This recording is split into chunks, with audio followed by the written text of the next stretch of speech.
Hello viewers, మీలో ఎంతమందికి grill chicken తెలుసు? ఆల్మోస్ట్ అందరికీ తెలిసే ఉంటుంది. ఈ మధ్య అందరూ ఇంట్లోనే ప్రిపేర్ చేసేసుకుంటా ఉంటున్నారు.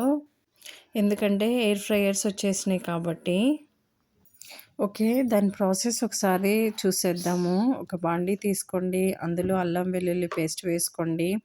1 ½ స్పూను, ఒక హాఫ్ స్పూన్ పసుపు, 1 ½ స్పూను సాల్ట్, 1 ½ స్పూన్ కారం, 1 స్పూన్ ధనియా పౌడర్, హాఫ్ స్పూన్ జీరా powder and half spoon pepper powder, 1 spoon garam masala and 2 spoons curd, కాస్త హాఫ్ హాఫ్ వచ్చేటప్పటికి లెమన్. సో, ఇవన్నీ యాడ్ చేసేసుకొని బాగా మిక్స్ చేసేసుకోండి. మిక్స్ చేసేసుకున్న తర్వాత చికెన్ యాడ్ చేసుకోండి. ఇక్కడ 1 కేజీకి చేసామండి.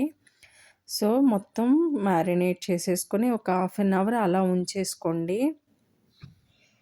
ఇదివరకు ఎలా చేసేవాళ్ళం, ఇదివరకైతే అరకు అట్లా వెళ్ళినప్పుడు వాళ్ళైతే కాల్చేసి ఇచ్చేసేవాళ్ళు. మేము 5 ఇయర్స్ బ్యాక్ ఒక బొగ్గుల స్టాండ్ లాంటిది కొన్నాము. బొగ్గులతో ఫైర్ చేసేసుకోవడమేననమాట. ఆ సెటప్ అంతా ఉంటది. కాపోతే ఇక దాని పక్కనుండి ఇసురుతా గంట, 2 గంటలు పట్టేది. ఇప్పుడేంటంటే మనకి అన్నీ కూడా ఏమవుతుందంటే ఎయిర్ ఫ్రైయర్ అలా వచ్చేసింది కాబట్టి వితౌట్ ఆయిల్ ఇలా గ్రిల్ చేసేసుకునే విధంగా మనకి అవైలబిలిటీ ఉంది. ఇదివరకు రోజుల్లో అలా లేవు. ఇదండి మా ఆడపడుచు వాళ్ళ ఇంట్లో ఉంది. ఇది ఎయిర్ ఫ్రైయర్ కమ్ ఓవెన్ అనమాట. సో, ఆ ప్లేట్ అయితే ఏదైతే పెట్టిందో దాంట్లో ఏంటంటే చికెన్ ఉడికేటప్పుడు కొంచెం జ్యూస్ కారుతా ఉంటది గదా! దాని మీద పెట్టుకోవడం అనమాట. And at the same time ఇంకా తను ఆపరేట్ చేసి చూయిస్తుంది. అక్కడ చికెన్ ఆప్షన్ సెలెక్ట్ చేసుకోవాలి. ఇక్కడ 210 డిగ్రీస్ ఏమో టెంపరేచర్ సెట్ చేసుకున్నాము. అండ్ ఆ ప్లేట్‌ని కొంచెం ప్రీ హీట్ చేసుకున్నాం అనమాట. లోపల కొంచెం ప్రీ హీట్ చేసుకున్నాము. ఒక 5 ఆర్ 6 మినిట్స్. ఆ తర్వాత ఒక ట్రే తీసుకొని తను చికెన్ మొత్తం పెట్టేసేసి అందులో పెట్టేసింది. ఆ తర్వాత టైం ఏం సెట్ చేసుకుందంటే అరౌండ్ ఒక 30 మినిట్స్ అలా సెట్ చేసుకుంది. ఆ టెంపరేచర్ 210 డిగ్రీస్ దగ్గరే సెట్ చేసుకుందనమాట.